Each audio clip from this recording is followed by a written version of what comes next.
చంద్రబాబు మాదిరిగా షర్మిల కూడా ఊసరవెల్లి రాజకీయాలు చేస్తుందని ధ్వజమెత్తారు వైసీపీ నాయకురాలు వాసిరెడ్డి పద్మ.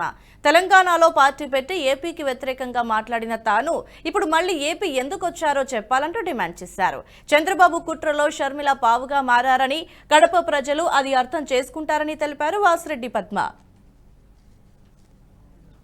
మాట్లాడరు, మీరు ప్రజలకు సంజాయిషి చెప్పాల్సినటువంటి చాలా ఉన్నాయి. షర్మిల గారు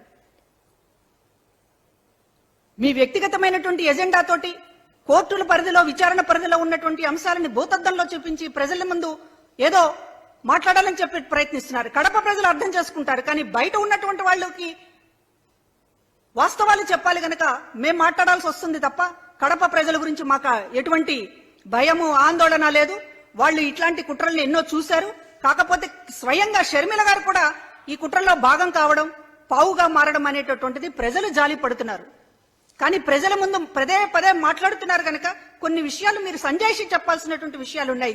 ఎప్పుడు దాడి చేయడం కాదు, ఎదురు దాడి చేయడం కాదు మీరు చేయాల్సింది. ప్రజల ముందు సంజాయిషి చెప్పాల్సినటువంటి కొన్ని విషయాలు ఉన్నాయి. అసలు తెలంగాణలో మీరు పార్టీ ఎందుకు పెట్టారు, ఎందుకు ఎత్తేసుకున్నారు? ఈ వీడియో మీకు నచ్చినట్టయితే లైక్ చేయండి, 10 మందికి షేర్ చేయండి. అలాగే కామెంట్ల రూపంలో మీ అభిప్రాయాలను మాతో పంచుకోండి. Nationalist hub group of channels ను సబ్స్క్రైబ్ చేసుకుని తెలుగునాట జాతీయవాద జర్నలిజాన్ని ప్రోత్సహించండి. ఈ వీడియో కింద ఉన్న బెల్ ఐకాన్ పై క్లిక్ చేయడం మర్చిపోవద్దు.